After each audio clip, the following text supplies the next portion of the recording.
Hello guys, तो मैं Sophia आपके लिए एक और नए टॉपिक के साथ में।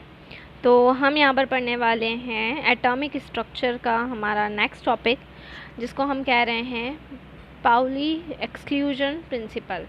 बहुत ही इम्पॉर्टेंट लॉ है। इसके पहले हमने ऑफ पाउ प्रिंसिपल पढ़ लिया है, और इलेक्ट्रॉन को किस तरह से ऑर्बिटल्स में हम फिल करते हैं वो हम करने वाले हैं।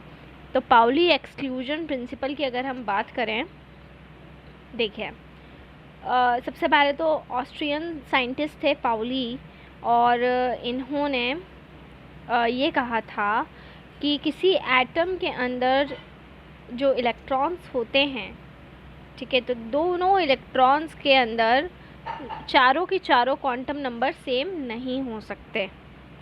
क्लियर?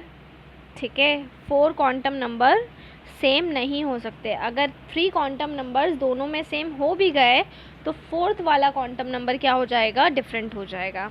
ये कहा था पाउली ने, ठीक है। और ये भी कहा था कि केवल एक ऑर्बिटल के अंदर 2 इलेक्ट्रॉन ही एग्जिस्ट कर सकते हैं, और उन दोनों इलेक्ट्रॉनों के जो स्पिन रहेंगे वो अपोजिट रहेंगे।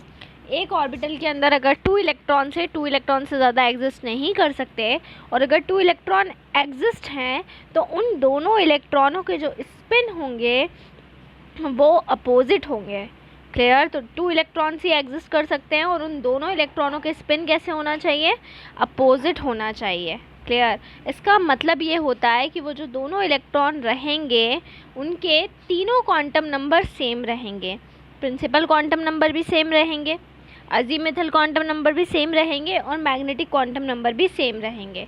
मतलब कि मेन शेल भी सेम होगा, सब शेल भी सेम होगा, और ऑर्बिटल्स भी सेम होंगे, लेकिन अपोजिट स्पिन रहेंगे। मतलब स्पिन क्वांटम नंबर क्या रहेगा? डिफरेंट रहेगा। ठीक है, क्लियर है ना? तो सब शेल में ऑर्बिटल के अंदर 2 ही इलेक्ट्रॉन रह सकते हैं, 2 से ज़्यादा इलेक्ट्रॉन नहीं रह सकते, क्योंकि 2 इलेक्ट्रॉनों के 3 क्वांटम नंबर सिमिलर हो सकते हैं, लेकिन 4th वन सिमिलर नहीं हो सकता। इसको हम एक एग्जाम्पल से समझ सकते हैं। जैसे कि मान लीजिए कि आपने क्या लिया है? सबशेल लिया है, 1s सबशेल को आपने लिया है, इसमें 1 ऑर्बिटल है, ठीक है। तो मैक्सिमम इलेक्ट्रॉन्स की अगर हम बात करें 1s सबशेल में, तो वो कितने होंगे? वो 2 होंगे। क्लियर?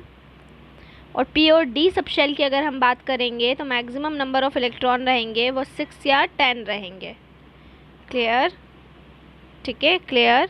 तो इसकी वैल्यू हम जानते ही हैं पहले से कि हम 2n² वाला जो हमारा फॉर्मूला होता है उसके बेसिस पर हम क्या कर सकते हैं? उसके बेसिस पर हम निकाल सकते हैं मेन प्रिंसिपल शेल कितने हैं।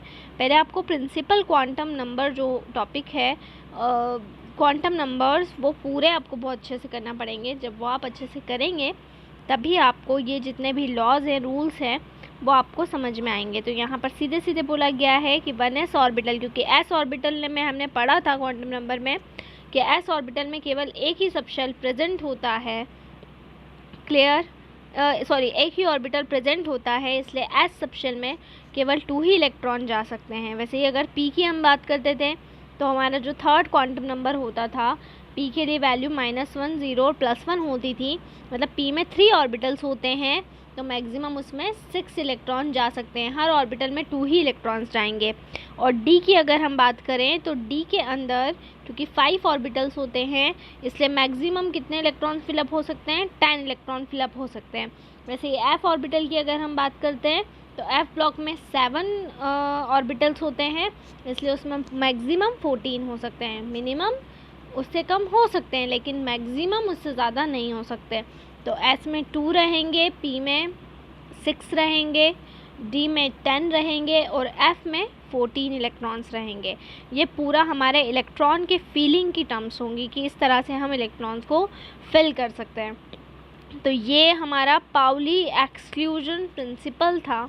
नेक्स्ट में अगला रूल पढ़ने वाले हैं, जिसको हम कह रहे हैं Hund's rule of maximum multiplicity. बहुत ही इम्पॉर्टेंट टॉपिक है ये भी, और ये भी इलेक्ट्रॉन की फीलिंग के बेसिस पे है।